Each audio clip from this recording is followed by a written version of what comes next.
Hello, folks. Bill and Brian here with our weekly market update. We have our friends with Prestige Weather with us today. And so, Brian, let's roll that logo.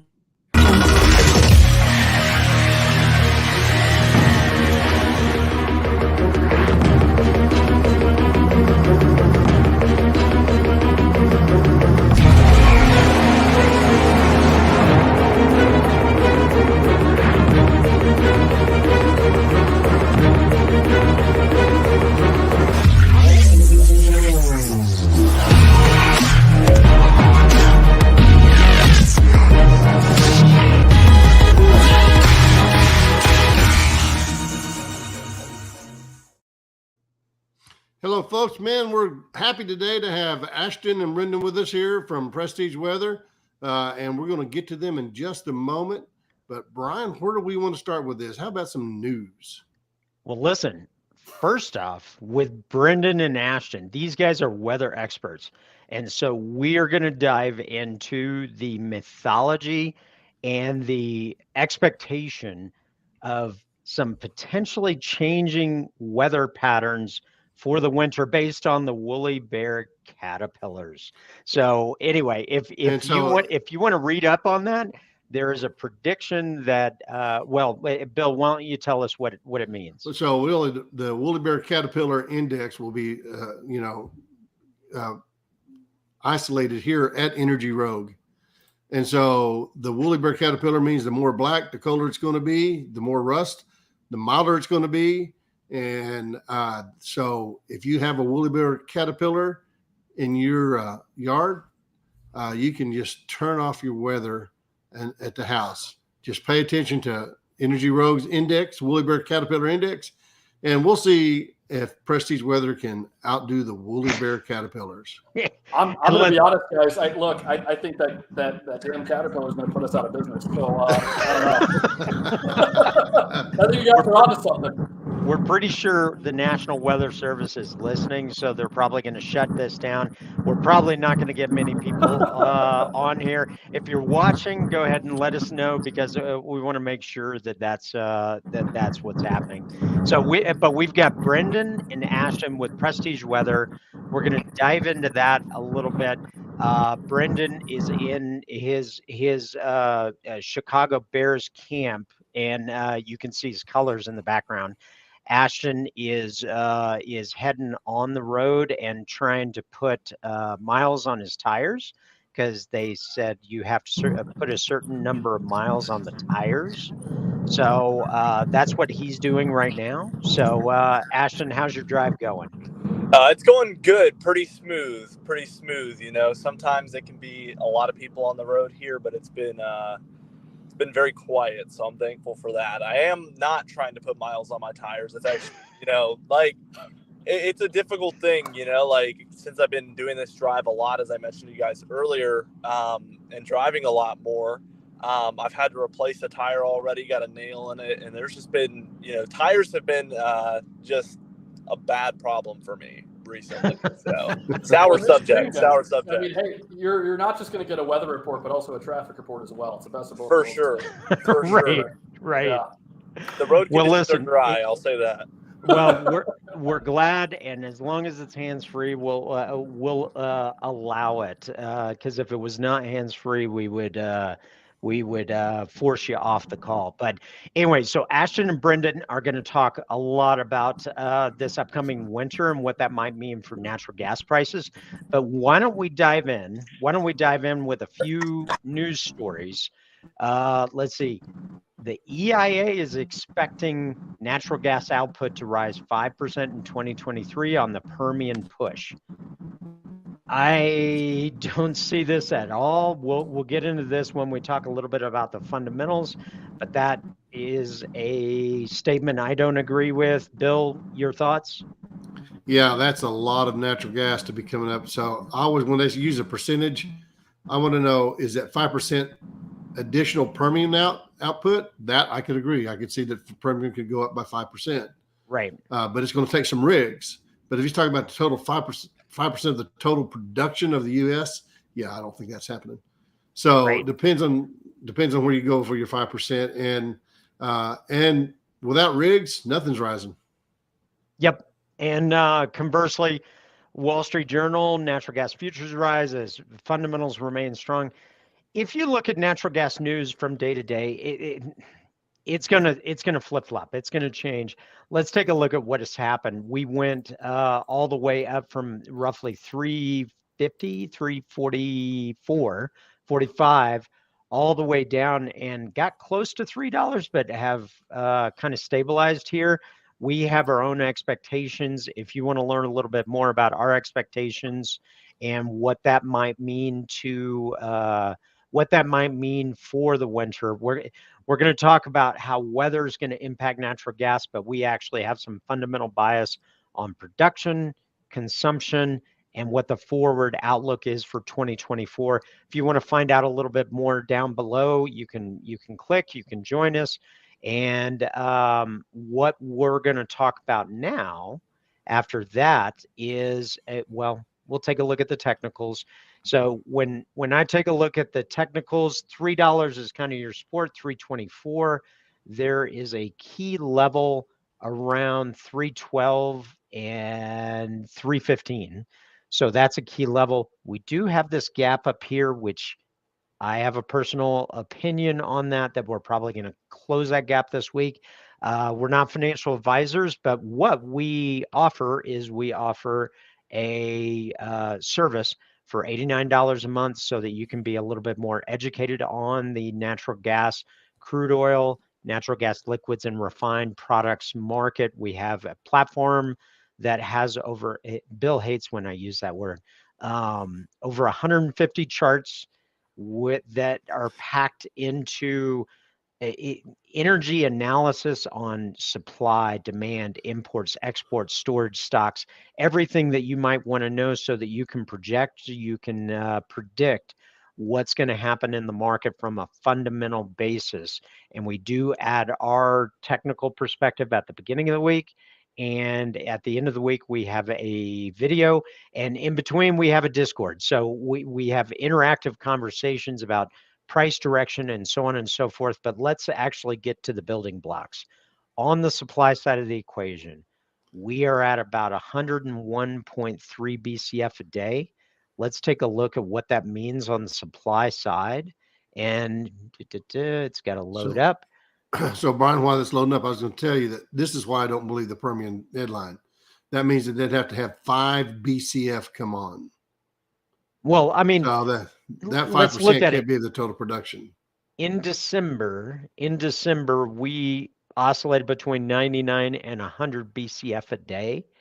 Our peak this year is 102.8. I've seen numbers higher, but they're, no offense to whoever's publishing it, you're wrong. It's not. It's I'm sorry, but you're wrong. And what you can see is we've started trending down on production. We have an extensive viewpoint on production with rigs, declines, and what that means for the future. And if you want to find out a little bit more about that, you can join us down below. It's $89 a month. But at most, we've increased 2.8% this year. Now, let's take a look at what Permian has done this year on their production. And what you can see is they have been adding. This is dating back from 2022. They were adding a lot, but take a look at this. They're just treading water, and in September, they started losing production.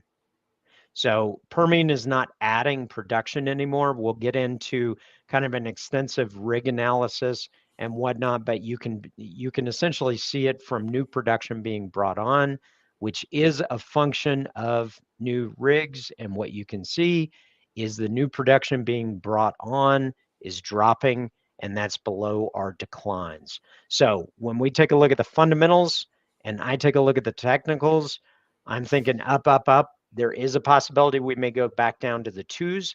I personally don't think that's going to happen. I think we're going to pop back up, and this 324.7 is going to come back up. Bill, do you have any questions on that? So I think, I like watching you technical guys run after your gaps because for some reason that has some psychological deviation in your brain that allow a gap to exist.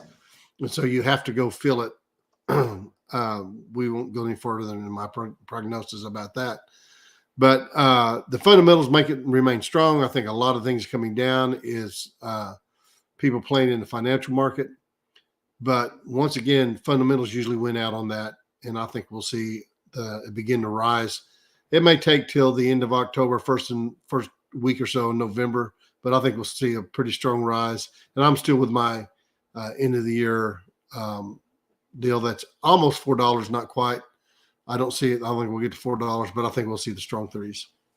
Yep. And listen, if you, Vernon, thanks so much, and appreciate the good luck. If you have questions along the way, shoot them out. We're gonna address them online, and we're gonna address what that looks like. But one of the things that I do want to take a look at is we are very critically looking at what's going to happen on the demand side of the equation. And I want to show something here on the industrial side. So what you can see is this seasonal pattern where, wait, why do I have pipe? I wanted industrial. Well, industrial is not showing it. So the residential side, you can see during the winter, the residential and commercial side of the business is going to be critical here. And that is part of the business that we take a look at. And when we're looking at this demand, I mean, you go from 8 BCF a day to 48 BCF a day. That means a difference. And that also gets into our storage projections, which I'm going to cover this real quick, and then we're going to pass it over to weather.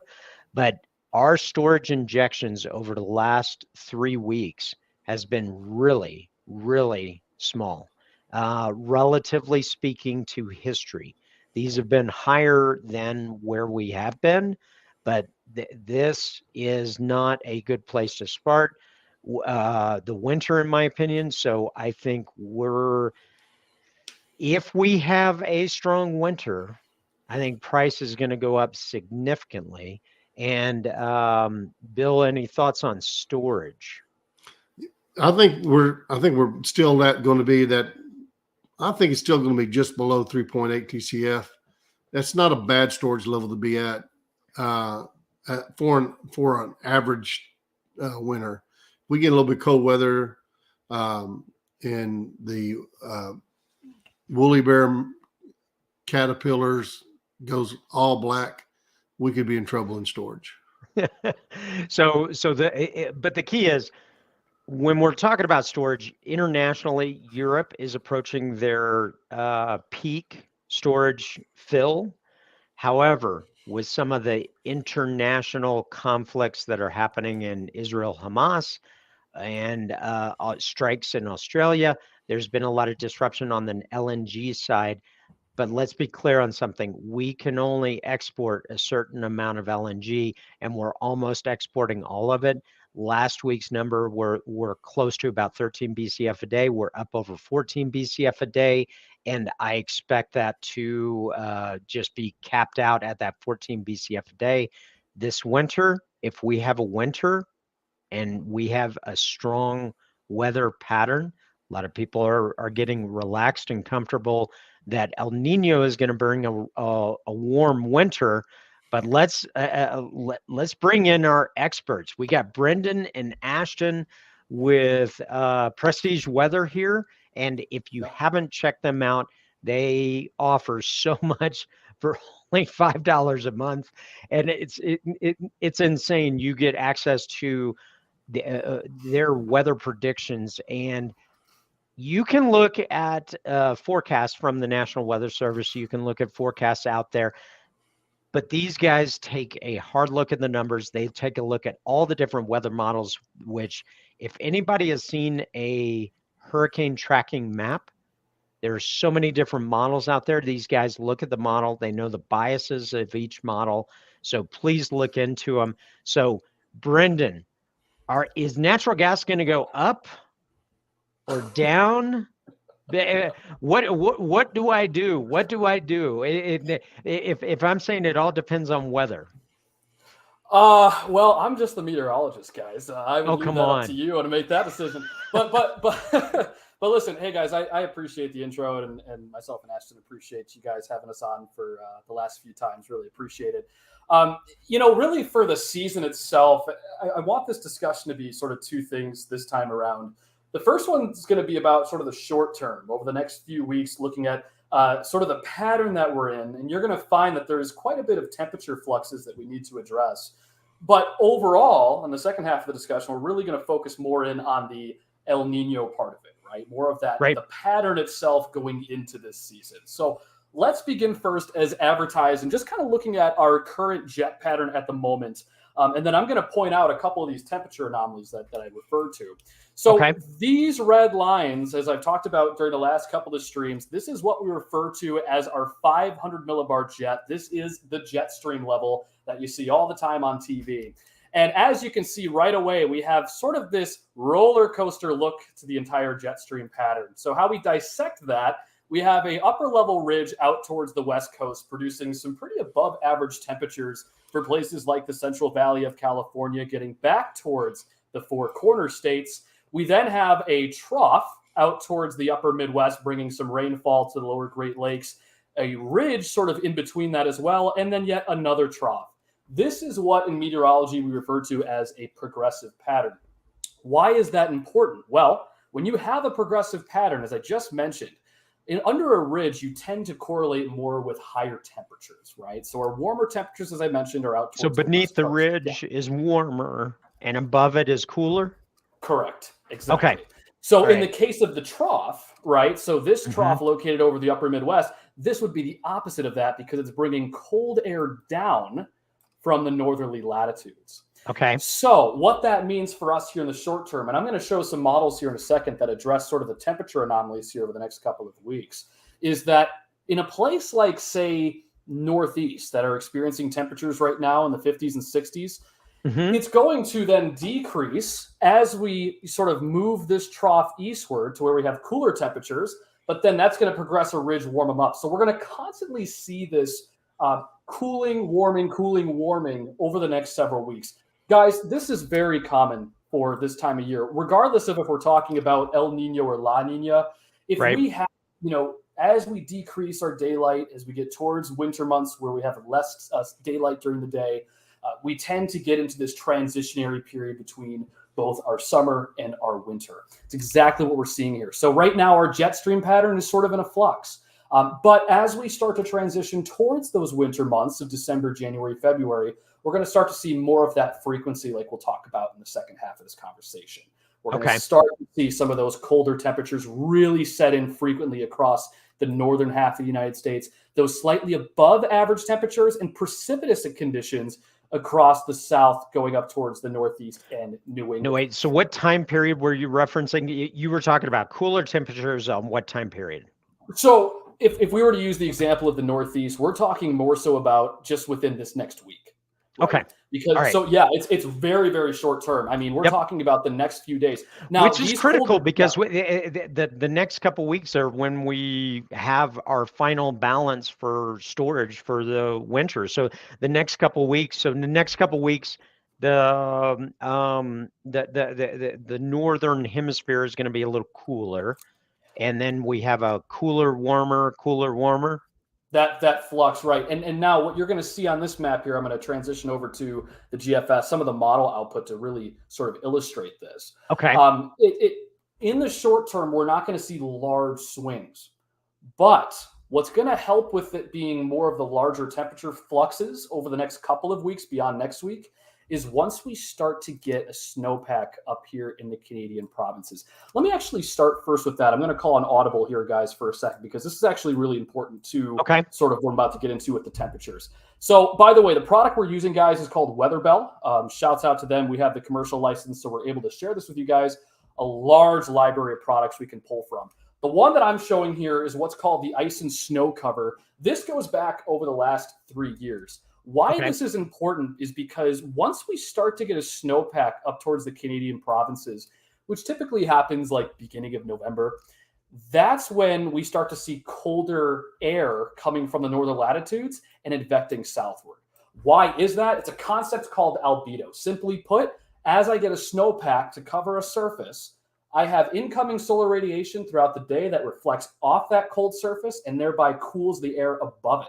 So the cold air advection we're seeing now with some of these troughing patterns out towards the Midwest, it's not going to be huge swings because there's not a snowpack, as we can see right here in the provinces. Okay. However, if we just go back historically, I mean, look at like November of 2020. This is when we start to see that build. And arguably, that's when we'll start to see those first freezes for areas like the lower Great Lakes and then eventually down towards the south around November. So with the potential of El Nino this year, yeah, and looking at November, realizing that anything beyond 24 hours is a little hard to project from weather models, what is your thinking on what snowpack might look like in November? Well, certainly, let me just go back to that real quick here. The GFS, so as I mentioned, right, with the IMS, historically what it shows is that snowpack, regardless of La Nina or El Nino, really starting to set into those northerly latitudes of the Canadian provinces by the beginning to middle of November. The GFS, interestingly enough, this is, by the way, taking a look at snow depth. So if I just put on this overlay here, watch what happens if I play this out. So this is right now, October the 19th. I'm forwarding it into the rest of the week. Notice how your snowpack is now starting to build. It's creeping. Right? So play it out. It is. So it's creeping. And if I kind of advance this even further, look at that, right? So now we're starting to encompass the provinces as we get to late October, early November. So this is late October, early November. So I've heard some people talk about with El Nino, we're just going to have a warm winter. What's your take on that statement? Yeah, I mean, here's the thing, right? With El Nino, we're talking about kind of summarizing a 3 to 4 month period, which is our winter season, right? Right. That said, there's still going to be these temperature fluctuations that take place. The point of this discussion today is to understand these fluctuations, but also then look at the macro. Okay, so when we look at El Nino, which we'll talk about here momentarily, we're really focusing in on what that general average would be. And so typically with an El Nino pattern, especially some of the stronger ones we've had, just like the one we have now, that's usually corresponded with above average temperatures for the first half of the year for places like the Midwest and the northern plains. But for the South, it's also slightly above average as well, but mostly below average because your jet stream is cutting right through that region, right? So that's going to slightly cool down those temperatures. However, as we get towards the second half, right, that's when we expect more of that correction to take place, to where El Nino would more correspond with these colder temperatures up north and then warmer colder down here and then slightly warmer towards the Gulf, if that makes sense. Okay. I talked about that in previous discussions with the South being above average, but our colder temperatures are really going to be more so confined to the north. By the way, just to explain that further, guys, the reason why that is because of this meridional jet pattern we're in at the moment. There's a lot of these fluctuations to where we're not seeing a traditional El Nino pattern yet. However, once we get to winter, when we're talking about December, January, February, that's when I expect that jet pattern to correct and look something more like this. As opposed to progressive, it's more so cutting through California, dipping down towards Texas, and then ejecting north, bringing colder temperatures to a wide swath of the country, keeping the Gulf Shore and then far portions of the Atlantic above average, but for the most part being below average towards the central United States. I hope that made sense. Did that answer your question? I want to make sure it did. What I'm getting here, Brendan, is that it's not just one thing that affects all these weather. There's so many other things that have an impact on one another that it takes a while for it all to happen. And the further out you try to predict, the more variables that there are. But right now, everything looks like that we're going to see, and it's important that if it's going to be colder in the Northeast because that's our market area for natural gas. And so if you're seeing the Midwest and the Northeast being colder than normal, we could see a gas burn that would be higher than what we are anticipating. And being warm in Florida, while there's a lot of demand down there, that's not, warm is always a relative word down there. Same way in South Texas and California. So Yeah, I think the interesting part, I think when I look at this, we talked before about precipitation in the Northwest being down this year, right. which means that they get a lot of their electric from hydro. And so if they're not going to have the precipitation, they're not going to have the hydropower.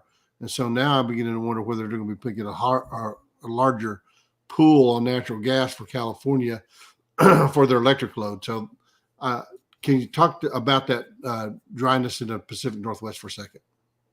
Yeah. So again, a lot of that, and just to address the first part of your point, right? You're exactly correct as far as the jet pattern is concerned. We always use a phrase in meteorology: climate is what you expect, but weather is what you get, right? So the climatology part of the discussion would be the El Nino seasonal outlooks. Whereas if we're just talking over the next couple of weeks, as I'm just about to show here, there is these tent fluxes that exist. Again, just keep in mind, this is really the jet pattern right now as it's shown. Very ridge, trough, ridge, to where, to your point, Bill, the Pacific Northwest, because it's under that area of high pressure, is rather dry.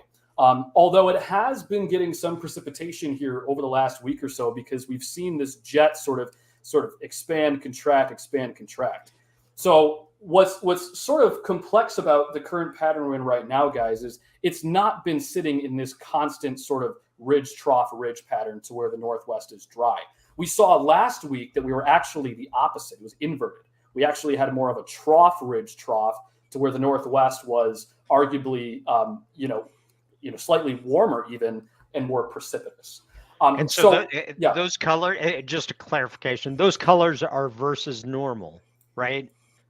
What you're looking at right here, I just pulled up surface temperature. What I wanted to do, though, if you're looking at anomalies, this is what's going to be talking about average or below or above average. Okay. So take a look at this, guys. This is the GFS. Keep in mind with our models, Brian, you did a great job at introducing us here in the beginning about sort of how we're able to identify the biases. The GFS does have a cold bias with its temperature. And so we got to keep that in mind. But as we go forward, right, keep in mind we're building that snowpack in the Canadian provinces here going into next week, and watch that cold air really begin to dive down into the Pacific Northwest and the Northern Rockies.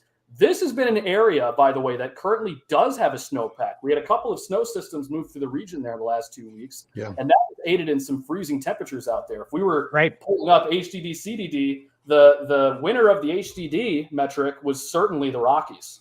They've certainly been dealing with that quite a bit with those freezing temperatures. But notice how that cold air really begins to dive south. This takes us, by the way, into late this month. So in about 10 to 12 days, bringing those colder temperatures down into the central part of the United States and extending as far as that's a massive shift. I mean, massive shift. So, and from the natural gas perspective, what that means is that we're transitioning very quickly from cooling degree days to heating degree days, because people are going to have to start flipping on our furnaces. And I live in the Rockies. I've had to turn on my furnace, during that period, I've already had to turn on my furnace. Now it's off right now because we had the cold, the warm, as you mentioned. And now I'm going to have to start wearing my sweats, I think, right? Right. Yeah. In regard to the market, though, in the past couple of years, we've seen the injection season work a little bit about a week or 10 days into November. This looks like it's not going to be that way. It looks like we'll see the injection season end just right at the end of October, like it usually. So that means if we end injection season with 3.8, so what we're probably gonna be peeling it back off pretty quick, right? Yeah. Well, I mean, we should, but it's also about what we see in probably, I'm going to guess, February and March and April. Well, so we've talked about the rest of October. What do you see November, December, and the rest of winter? What do you see there? Sure. So just going off of that here. So we'll just take a look at a couple of those climate models. So we'll look at here at the CFS. As I mentioned before, guys, the CFS, if you're looking for a warmer winter, this tends to be a little bit more on the aggressive side. I will say, for some context, this model in particular is referencing a 30-year average between 1980 and 2010. All right. So it's taking that, contextually speaking. It's not factoring for a year like 2015, 2016 that actually saw some well above average temperatures for the winter. I mentioned this on our last live stream, guys. I don't know if you remember in the Northeast. I know Ashton does. Temperatures were in the 70s for New York City on Christmas Day. I mean, that's how warm it was during that kind of year. Right. But if we look here at the CFS, I mean, it shows, according to this, we have sort of that cooling begin up toward the Canadian provinces. By the way, if I can just refer back to that last frame for a second, the last temperature anomaly model, I have to be able as a forecaster to justify that, right? It does go very far out. We're talking 10 to 14 days out. There's a lot of variability with that forecast, but based on the climatology of when we start to build a snowpack in that cold air to the north, that makes a lot of sense. So even though the GFS is very bullish, the model I just showed, I can still justify that forecast because of the current pattern we're in, and considering the fact that we're going to continue to build that snowpack right around the time of late October, early November for places north. The CFS also reflects that as we go into November, showing those cooler than average temperatures, still slightly above average temperatures for places in the Gulf. I mean, keep in mind, a lot of that has to do with just not only the current pattern, but the behavior of our sea surface temperatures, both in the Gulf and the Pacific. As we go into December and January, if I jump ahead here for a bit, guys, we really start to see that transition. And by the way, the CFS, what's interesting about this run, guys, is for January 2024, the CFS was showing us above average for the entire country. I mean, for a large swath of us, going all the way into March. Now there's been a slight correction here to where it's starting to pick up on some of those colder temperatures that we would associate with El Nino in places like the Northern Rockies, the Northern Plains, back down towards the Great Lakes region. By the way, if I was to go beyond that point, we can take a look here at another model that we like to use for our climate, which is the CanSIP seasonal, also showing somewhat of a similar situation, a little bit more bullish on the warmer temperatures for the Great Lakes. But again, guys, our forecast remains that it's going to be very El Nino-esque, and that we're going to have a warmer first half for folks in the central United States before we then start to see those colder temperatures correct for El Nino by the time we get to the second half, January, February. As we look, though, at the CanSIPs going beyond January, a little bit more aggressive here on the warming, but again, this is one of those solutions that I actually don't agree with. El Ninos in the past, if we refer to a year like 2015, 2016, 2009, 2010, these shorter range years that we can refer to, that's when we really saw, those warm above average temperatures for the first half, like I mentioned, but then it dropped off like a rock once we got to January and March. And that doesn't just go for the central United States, but it also goes for places like the Northeast New England and then as well as the Mid-Atlantic. Okay. So, and Brendan, you said something earlier that I want to capture because I don't think people understood that, or at least maybe they missed it, was that when you talk about average, that is based on the weather as observed from 1980 to 2010, and that's their base for average. Correct. So, yes. So it has nothing to do with anything since 2010. And based on that 30-year average within that 1980 to 2010, that's what these are relative to. And so really none of the last decade data is actually involved in that. Did I understand that right? You did. Yes, that's exactly what I was trying to convey. The one thing, though, I want to just add to that is with these climate models, it still is feeding in current conditions. So, for example, I mean, this thing runs, every 6 to 12 hours that the climate models run for a seasonal outlook. So what it's doing, Bill, it's taking that 30-year average, but then it's also feeding in what just our current pattern is. And based on those two variables, kind of combining them into an algorithm and then running it. So it's both. It does not include 2010 to now. No, that's correct. Okay. All right. Let me ask you a question. Last winter on natural gas, we had a very mild end of winter for natural gas consumption. And so if I'm looking at winter demand and I'm trying to reconcile, if I heard you right, seems like we're going to get colder in October, but then we may have a slight warming in November, December, or maybe cooler in November, but then warmer in December, but then really cold January through March? So to sort of summarize that, guys, I see us, if we're looking just at October, November, in the next say month, right? Yep. It's going to be more so the temperature flux. It's going to be cold then warm, then cold then warm. I mean, it's going to be this constant frequency. And I know that's this kind of bipolar weather pattern. I mean, it's not a clear cut answer. Sure. But that's the general pattern we're in because of that transitional period of October, November, and because of the strengthening El Nino, right? So I think technically that's called Oklahoma weather, because we just have that all the time. Oklahoma's not included in this forecast, guys. I was going to say we're like all over the place. but we can have all that in one day.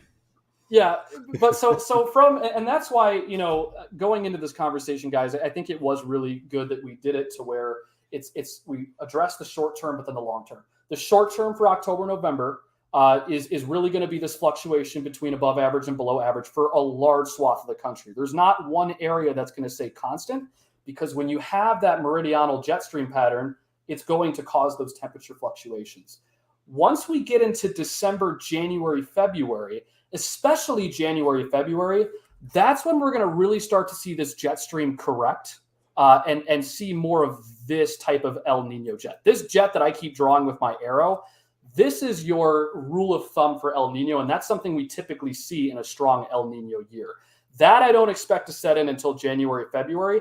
At that point, that's when I think we'll start to see more of a consistent frequency of below average temperatures for the central United States up towards the northern Rockies, and then slightly above average for our areas along the Atlantic coastline. And then, of course, above average temperatures for the Southwest, but then below average for our folks in the Pacific Northwest, who I also expect to be rather dry during that period. I want to make sure I answer that. Did that sort of summarize and get to your point? No, it did. It did. Okay. And maybe one of the things that that a lot of our, since we've got people like David, thank you for chiming in on the natty influence on weather patterns. Appreciate you stopping in. Giorgio, good to see you again. Vernon, thanks again for stopping in. But if you could show kind of that seasonal outlook map that you guys provide on your Discord channel, and again, for those that aren't members of Prestige Weather, they have a service that for $5 a month you get access to all these forecasts, and these are forecasts. They're not just relying on NOAA and National Weather Service. These guys are looking at it. And this is really critical for anybody in the natural gas space, because this temperature outlook and precipitation outlook is going to be impacting natural gas supplies. So why don't you walk us through what we're looking at here, Brendan? Sure. So this is going to be our winter forecast temperature anomalies that we put out for our members over here at Prestige Weather. This forecast we're going to be updating here in the coming weeks, but you're not going to see much change, right? So this winter forecast, really, if I was to put the time step on it, would be beginning in December going into January, February, where we expect to see below average temperatures for lower Great Lakes and then above average out west. Of course, like I said, the anomalous area is going to be out here towards the Pacific Northwest. But for the most part, the West Coast being above average, with the rest of the country, especially the Midwest, being below average. These temperatures and the anomalies and the graphics we put together here really coincide with the climatological view of things. Not what's happening here in the next couple of weeks, but just looking at what we can see for the winter season. And so again, if I draw that hypothetical jet, right, that coincides with our temperatures. It's exactly shown here in our graphic. If we look as well at the precipitation, though, again, drawing that hypothetical El Nino jet, look at that. If your jet flow is cutting across, we would expect areas like the Southeast and the Northeast New England to be above average with precip. The same also goes for places like California and Arizona that, my God, guys, they've really been dealing with drought up until this year. That's been completely eradicated because of this pattern. Right. We expect to see additional precipitation for this region going into the season. So it's not listed here on this graphic, and I want to be clear about it. It really does come down to the timing of this. Again, just to stress, December, January, February is really what this graphic is alluding to, with our seasonal pattern. So, and those months is going to be the heart of winter. And if we're looking at a below average temperature forecast, that varies from most of the trading community on natural gas. They keep referencing, oh, it's El Nino. It's just going to be warm and we're going to have too much in storage. And if I'm understanding it correctly, it's like, well, it may be a stuttering start to winter, but we're gonna have a pretty decent winter, pretty healthy, healthy winter demand. Does that sound about right? Yeah, and guys, that's such a common misconception, El Nino and La Nina. A lot of people like to correlate La Nina with colder temperatures and El Nino with warmer. That's not the case all the time. Is your winter typically above average for at least the first half or some period of it? Yes, of course. But as we eventually get towards the second half of these El Nino seasons, that's when we really start to see the cold temperatures set in. I want to show you this if I can. I mean, this is another graphic that we use. And when we talk about El Nino, we're referring to this area, the Eastern Pacific. And I always keep referring 2015, 2016. Guys, I probably sound like a broken record every time I mention that year. But look at it, right? This is October of 2015. Look how incredibly similar that is, right? And 2015, 2016 played out the exact same way that we're kind of seeing right now. Now, is it going to be exactly like 2015, 2016? Of course not. We've never seen something exactly like a year prior. But I think there's going to be similarities to this just based on the macro. The fact that we have an El Nino pattern already this early in the season, there are going to be these above average temperatures and these temperature fluctuations over the next couple of months, even leading into the beginning of December. But once we get into the second half, that El Nino jet sets in. Now we're talking about colder than average for a large swath of the country, just like we showed on that graphic. So and you're talking about 2015 into 2016, that was relatively a mild demand winter, if I'm looking at my numbers right. And that's and for those, I'm going to hijack and say for those that are not on Rogue Edge, come join, because you can pull this up right as we're talking and see that let's just take a look at the residential and the peak month 32. Yeah, 32. And then we had 23, 20. So in that year, we had a very mild winter demand, but it sounds like it's very similar, but we're still seeing below normal temperatures with precipitation. So in 2015-16, that's what happened on the natural gas side. Right. What happened on the winter side in that year? Yeah, so it was, again, 2015, 2016, the first half, especially going into December, there were areas. So, for example, Halloween featured a winter storm across the South. I believe it was actually the Texas Panhandle, and then eventually towards Georgia and the Carolinas very early in the season. But then, for us, we were kind of hovering, at least in the central United States and the Rockies, below average. But then we really actually warmed up. Like I mentioned, Christmas Day, for example, we were sitting in the 60s in Chicago. It took really until January, February to cool that down and correct. Now, was this like freezing cold? Were you talking about well below average temperatures? No, but it got to a point where it was more seasonal, right? To where we were talking 30s and 20s for our big population centers. And so I expect something similar to play out. The thing, though, is that, it all is going to be contingent on what the weather pattern is going forward. I would still argue, Brian and Bill, that, despite that, we are going to see these cold spells. And we're going to see, those colder temperatures really plunge in. Because like 2015, 2016, that cold air advected south January and February to where we had a lot of snowstorm activity for the Northeast in New England.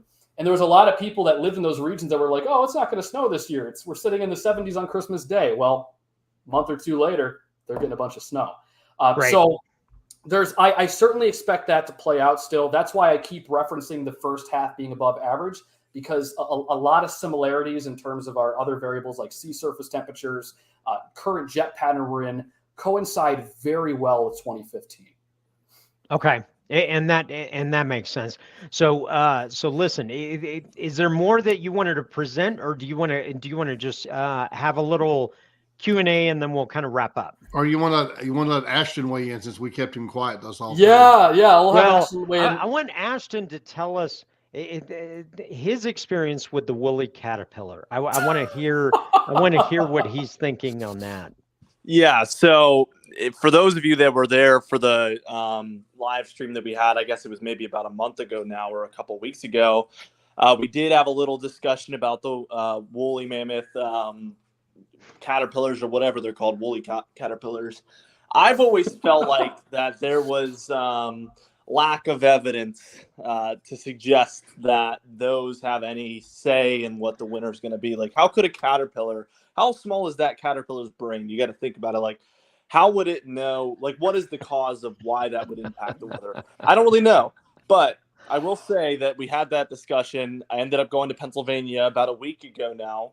Might have been a little bit over. And me and my dad were on a hike. And we got out of the car. And just as we started walking onto the trail, I saw one that looked just like that one right there with a lot of the rusty red in the middle. Probably a majority of its body was the rusty red. And then it had the black on both sides, just like the one on screen there. So that reminded me of the stream, and I will be paying attention. You know, we've had the discussions. I will. Maybe at Prestige Weather, we're going to have to start a woolly caterpillar breeding program or something. I like that. Yeah. So I just don't know how they use their keyboard with those tiny little feet. Exactly. That's what I'm saying. You know what I mean? So for those that are watching, if this section, if the colored rust section is long or takes up a fair share of the caterpillar, then we're going to have a warmer than normal winter. If the black takes up most of the body or a disproportionate part of the body, then we're going to have a cold winter. So the thing is that what we talked about was the fact that we're going to have a warmer than normal start to winter, which the woolly bear caterpillar agrees with.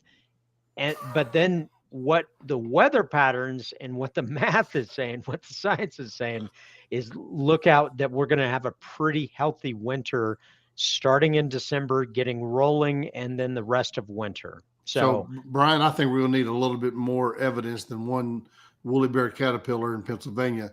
So we would appreciate it that if you see a woolly bear caterpillar, that you send us a picture and its location, so we'll be able to create some isobar maps based on woolly bear caterpillar sightings. Yes. And see how they match up against Prestige Weathers. I mean, you guys up for that? Well, yeah. Look, guys. I mean, this whole discussion for the last 45 minutes has really just been me trying to justify the woolly mammoth's prediction. I mean, I'm not the one giving my own forecast. I got a little guy right here trying to to justify his forecast and the colors on his back. Well, listen. For those that are watching live, if you have any questions, ask them now, because we're just going to do some shout outs and then we're probably going to let people get on with their day. David G, yeah, very true about Oklahoma weather. So thanks so much for stopping in. Giorgio, again, good to see you. Vernon, good to see you.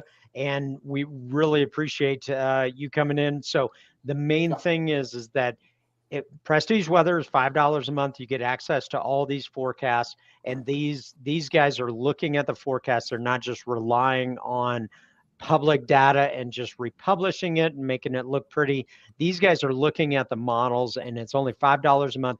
There's a link down below for Prestige Weather. It's only $5 a month. If you're interested in energy markets, that's what Bill and I do. It is, we offer a service called Rogue Edge. It's $89 a month, and you get access to us on weekly videos. You get weekly reports, daily emails, a Discord channel, and access to over 150 charts on our website that have interactive downloadable charts to help you understand the energy business. So let's recap and sum up. Natural gas is kind of struggling at $3, but it is still above $3. Bill and I have our own end of year projections. I think Bill is closer to around $4, something like that. I believe $3.99 is where I'm at. So that's pretty close to $4. Well, I think it was $3.99.27 or something. No, crude oil's $99.27. Okay, so $3.99. I've jumped him. I'm at $4.10 for end of year. So it is October. So we're going to see if we're good or bad. We're not financial advisors. We don't claim to be one. We have stated a Holiday Inn Express, but we claim to authentically help you in your mission. If energy, natural gas, crude oil, natural gas liquids, refined products, and electricity, if any of those impact your business, our service is only $89 a month, and we help you understand that so that you can manage your business better. But Bill, any parting thoughts there? Well, just thanks to Ashton and Brendan for coming on and giving us an update on the weather. We'll probably have you guys back in the not too distant future. And folks, we appreciate you listening. And Brian, I think it's just time to roll the logo. Well, I'm gonna leave it open for Brendan and Ashton. Do y'all have any closing parting words? I hate that parting words. Like it's like a goodbye forever. Yeah. Do you have any thoughts or food for thought for a little bit later? Yeah, I just wanted to say, I mean, look, if we threw a lot your way today, guys, and if you have any questions about anything we went over, feel free to also shoot us an email. You can check us out on the website, as Brian linked, prestigeweather.com. You can shoot us an email, prestigeweather@gmail.com. Ask any questions you have. We can get you set up for an initial consultation and get you signed up for our services. And that way we can provide you some weekly forecasts and daily forecasts. And even that one-on-one consultation, the opportunity for you to talk to us and break down the weather for where you're at. I know we got quite a few folks that have watched the stream today that are from Europe. So I know we didn't touch on your forecast necessarily or talk about Western Europe weather and the NAO. But if you did want to talk about that, you can certainly reach out to us. We'd be happy to set up an initial consultation with you. And then with my parting, I will part it over to Ashton if he has any final thoughts for us. Yeah, I just appreciate all of you for watching. Of course, it's been so fun doing these live streams and discussing the weather more in depth from a different perspective, I would say. It's been interesting to kind of talk about something that I've talked about for so many years now, but have to come from a different approach and have a different kind of like a different lens on it. It's helped me to learn more about the weather. It's helped me to learn more about energy, the energy sector. It's been very interesting. And of course, I appreciate Brian and Bill for having us every time. And we're just always so glad to be here. So I would have never learned about the Caterpillar if it wasn't for Brian and Bill. So. Seriously. Yeah. So listen, we're gonna bring up another another conspiracy theory, maybe lizard people on the moon. That's Bill's. That's Bill's conspiracy that he's going to bring up next time. They're real? Maybe we'll dive into that next week. So listen, folks, thanks so much. If you've been watching us, thanks so much. We try and do these every Wednesday at noon Central. Next week, we're probably going to go a little bit more on crude oil since we focused on natural gas this week. If you have any suggestions, and please, if you learned anything today, if you enjoyed yourself, if you had fun, please like, please subscribe, and please share it. All that stuff really helps. And if you comment, it really helps us to get the message out. So that's what we want to do. We want to help people. Prestige Weather wants to help people. So we're here to help you, and hopefully you learned something today. So I'll leave it back to Bill. Sign up and we'll see you on Discord. Yep. Sign up and we'll see you on Discord. Yep. So thanks so much, everybody. We will see you next week.